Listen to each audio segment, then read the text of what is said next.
Hello and welcome everyone, it is me, Trevor, also known as the Potato is back for you with not one, but two event deck profiles. Yeah, we're doing a big July event recap, mainly because I did not spend a whole lot of time on these individually, compared to previous events. And also these were fairly back-to-back, so yeah, without wasting too much time with the introductions, let's get into the first one, which is the Synchro Cup. As you can see, dual level 9. Did not spend a whole lot of time with this, but this is what I played for the Synchro Cup. I'm going to try and keep myself more brief for these deck profiles, even if you guys probably are well aware that I do like, talking about individual cards here. 1-3 Celfon, 3 Smartphone, 3 Telephone, 3 Remoton, 3 Gadget Gamer, a Gadget Hauler, 2 Regulars. Celfon, of course, for board presence, Smartphone grabs you, every Morphtronic card you want out of the deck if you happen to get lucky, similar to Celfon. Telephone is a great monster-based extender, similar to Remoten, and Gadget Gamer is just your most potent normal summon that requires you to run Gadget Hauler as a Garnet, basically being a one-card power tool dragon, which is kind of cool. Regulars here for, a bit of insurance, since it's also a target for the Clockwork Knight. Yeah, great card. Absolutely love this guy. Since, we have gotten the Link 1 that, yeah, is sadly missing in this event. But yeah, 1 for 1, the 1 FB goods. I'm so sad this was also limited in the event, but yeah, I guess that's something I gotta get used to in Master Duel for, the foreseeable future. When with 3 talents, you do have consistently need a discard for the Clockwork Knight. So even if you open multiples, I think it's fine, and I think it is an absolutely crazy card in this deck. As either something going first to draw you into more gas, or going second into boards. I think for this event specifically, because I think I was on it for a short period of time, there is a decent case for machine duplication. Going to be talking about that in a similar way for the second one, mainly due to the restrictions in that second event, but oh boy, we're gonna get to that. But yeah, for this it's mainly, you probably want to fit machine duplications into this list. Could see maybe shaving a talent and then going 42. It's not like that's going to be impacting your numbers that negatively in terms of consistency, and also offsets, the Braver equips a bit, which is kind of cute. So that's maybe something to keep in mind. Morphtronic Converter here as a 3-of, just something to, get 2 Morphtronic names when you specifically want and need them, since you can just swap out 1 on field for 1 in the deck. Braver equips are Metal Silver Armor, Supreme Magic Sword, Super Magic Sword of Raptorness, Super Califragilisticexpialidocious, I believe it's the English word, and a Life Extreme. Yeah, makes the board and the graveyards untargetable, gives the Braver essentially protection in battle against everything that is less than 40, that's less than 4,100 and 100 attack points, and also gives you that sweet pop when a battle position is changed. Really like that effect. For the extenders, a Reaper unit, searchable off a power tool dragon, so I feel like that is a no-brainer. I did go with 3 Clockwork Knight, and admittedly not my finest work. I think this is also probably a stop where you could fit machine duplication in, because it's just a lot more individual value in Master Duel due to the Foolish Burial Goods limit. Man, it does not feel great to be playing this card. But yeah, aside from that, got 2 Caught by the Raisin here against those pesky hand traps, and 3 Forbidden Droplets to help us play better into bots. For the extra, you're seeing a whole lot of white. A Formula Synchron in here, a Zapper Shrimp, Formula more as an, extra deck upstart Goblin. Zapper Shrimp is, of course, nice spell and trap removal. Tatsunoko is, in theory, something that can enable you to make another Synchro, but I think that has come up a grand total of 0 times. Earphone is the main way you're making Imperial Order in this deck. Stardust Chart Warrior here just as, you know, another tool to be drawing cards with. Bryonic the Magical Ice Dragon. I wanted something to have like discard for the Clockwork Knights in this. But I think I made this like 0 times after putting it into the deck. Because 6 is like a slightly awkward level. So yeah. The 1 Power Tool Dragon, 1 F8 on Dragster to have a spell Trap Negate, the Stardust Dragon for the Excel Synchro Stardust Dragon, because man, extra deck space is not really tight in this, and boy, especially if you're not on links. Enigmaster Packbit, something I did finally give a shot. Pretty sick card, admittedly. If this is Synchro Summoned or sent to grave, you can target a monster in your grave or a face-up monster your opponent controls, discard a card, and then place that in its owner's spell and trap zone as a face-up cont trap. And if this is a cont trap, you can special a face-up monster card from a spell trap zone. So this is basically 2 8s if you can make it, which is kind of cool. Of course, you know, the Braver Dragon, and then a Satellite Warrior and a Baron de Fleur. But yeah, with that out of the way, let's look at a singular replay that I have for this event and see how this deck works. But here we are, with the singular one Synchro Cup replay that I do have, and this is kind of, yeah, this is kind of why you probably should be playing Machine Duplication in this. Admittedly, this hand doesn't even get saved by that. You just sit on 3 Remotants and hope for the best. But yeah, opponent is playing the other silly Synchro machine deck. You know, essentially kind of, you know, Earth against Wind here, which is kind of silly. Ends up pending 3 guys, adding an Ash of the Fuki Madoshi Piper. That card is still so cool, admittedly. I'm really jealous of the Speedroid players for that one. Makes a Baron, and after, you know, I flip the Clockwork Knight, get the Ash out of him, Caught by the Grave, I do get to Droplet, send the Caught by the Grave to make that thing even more sweet. Before resolving the Gadget Gamer that has added a copy of Celfon here.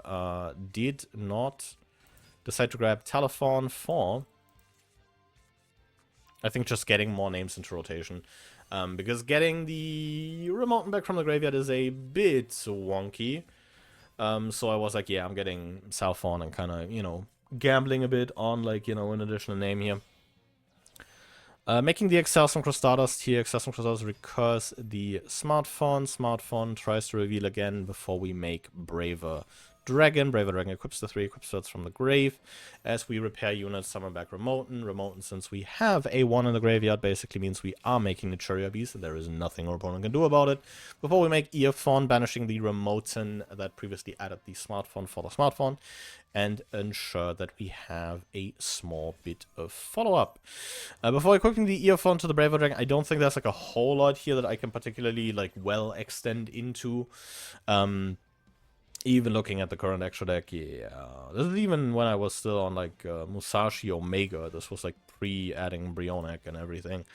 Opponent goes, summon back the Fuki Madoshi Piper, sets the rest of his hand, and I banish the Clockwork Knight, discarding the 1 leftover replay unit in my hand to add a Therian King Regulus.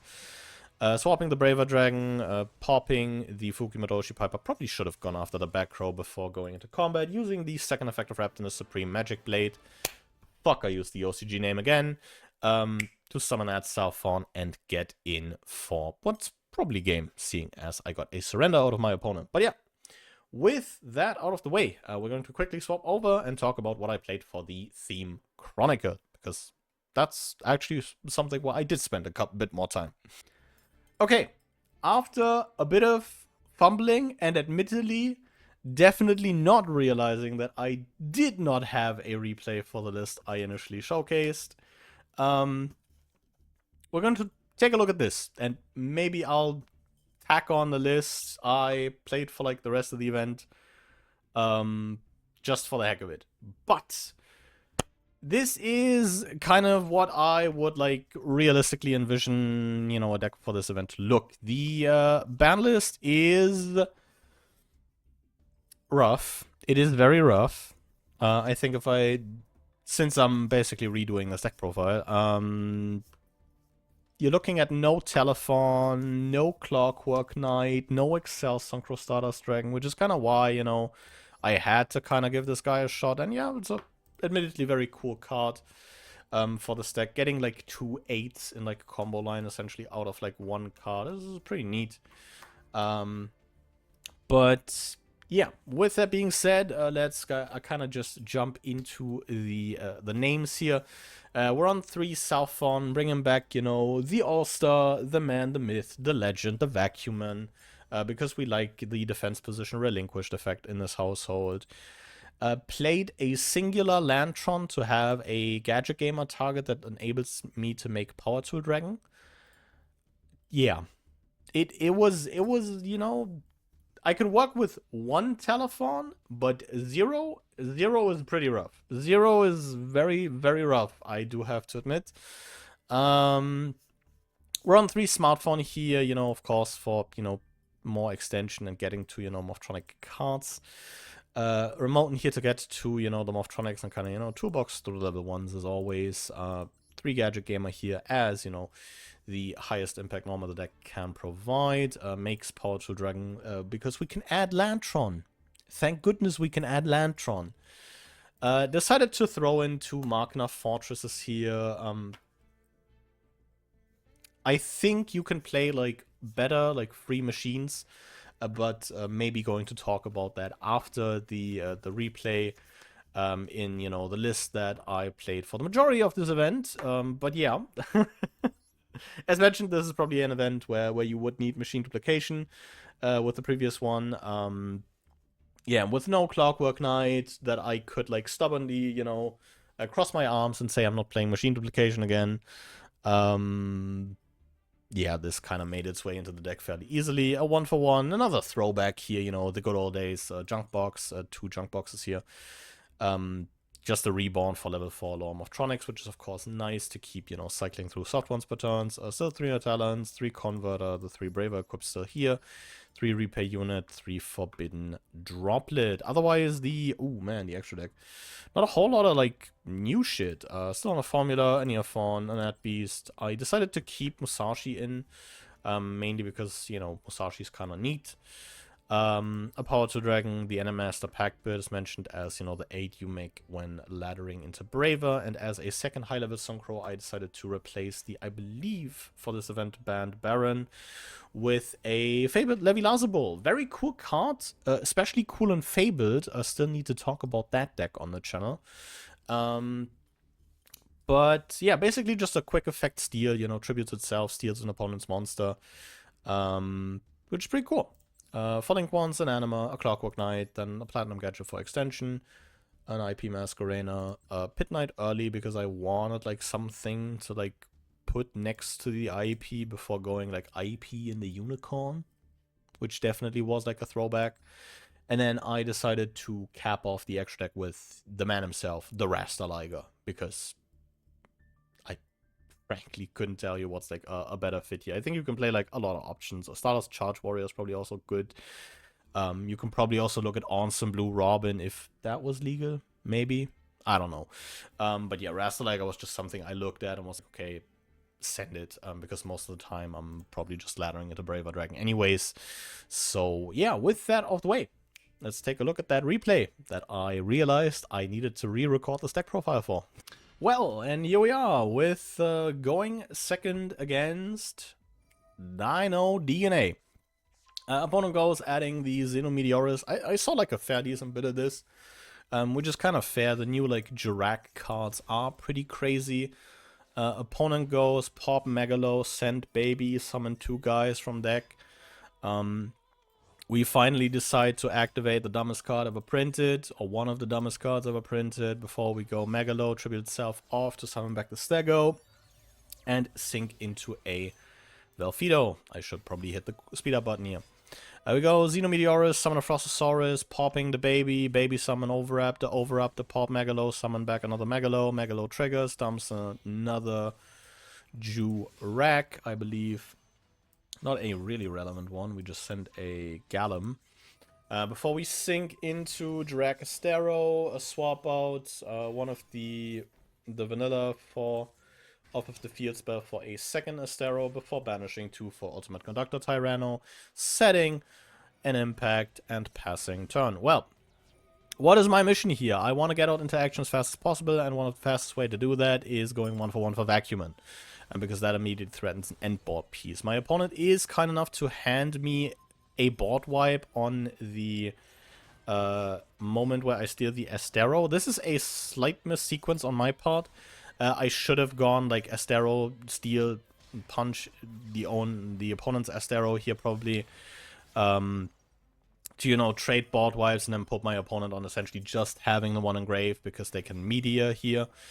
Opponent fails the skill check, puts the media in the early zone, so they are forced to make the second media, which I found out the hard way does not miss timing, even if this is a card printed in 2009. Because Pit Knight early is an absolutely amazing card, she does come back in the end phase after getting destroyed. Opponent goes Xenomedorus punch over, sets one in the end phase, the early returns. Now I'm kind of just hoping to find a playable off the top, and that is a very good playable, because Gadget Gamer gets summoned here, we get too early, put the Xenomedorus down to 0, Smartphone banishes the Smartphone, summons itself. I think I am not going for a Celfon here, mainly because I already have one engrave, and I kind of figured, hey, you know, in worst case, I could also machine Duber Gadget Gamer. Making a Power Tool Dragon, revealing the braver equips of a Power Tool Dragon. You know something has gone terribly wrong if that is the case. Pit Knight early punches over the, you know, Xenomedorus, and the Power Tool Dragon gets them for another bit of damage. Opponent draws for turn, passes turn, probably doesn't find a playable, which was kind of the hope. And then, yeah, from here on out, it is just simply Power Tool Dragon for game. But yeah, with my opponent handing me a win through like 4 board wipes somehow, let's take a look at that fabled third list before I send you all off on your ways. Big triple showcase here on the channel. Man, but that's just my terrible planning of like not having like a replay for this list. So I guess this does get like tacked on at the end because I just liked the concept of this. I think this mainly suffered from like Celfon not being legal, because I do like the Infinitracks. I saw like ages ago like a list that ran these as like, you know, budget extenders, because most of these are fairly low rarity, and most of the Morphtronics are Earth machines. I think if I happen to find that video, I will remember to link it in the description down below. This was from like a channel that like specifically makes like budget Master Duel profiles. So you know, you'll see like chalices and deck lists where you'd usually see droplets or imperms. But yeah, this is crossing off the other 2 archetypes off of, you know, what makes up MIT, aka Earth Machine, in Morphtronics. This was pretty fun. Not ideal, mainly because, you know, we had to play this guy and not, you know, Celfon. But still, you know, cool nonetheless. Do like the Infinitracks in a different timeline. That could have maybe been the deck I picked up first when getting back into YGO. But shitty product design kind of kept me on, you know, my ways. So yeah, with all that being said, impromptu having to like triple feature here was kind of not what I expected. But, you know, sometimes that's the hand you get dealt, and you kind of have to roll with it. I still hope you enjoyed this video just as always. Let me know what you played for these events. As per, you know, the personal challenge that I set out for myself, I was, of course, normal summoning Celfon for these events again. But yeah, with all that off the way, I'll be thanking you very much for watching, and I'll be seeing you guys again next time. But until then, goodbye.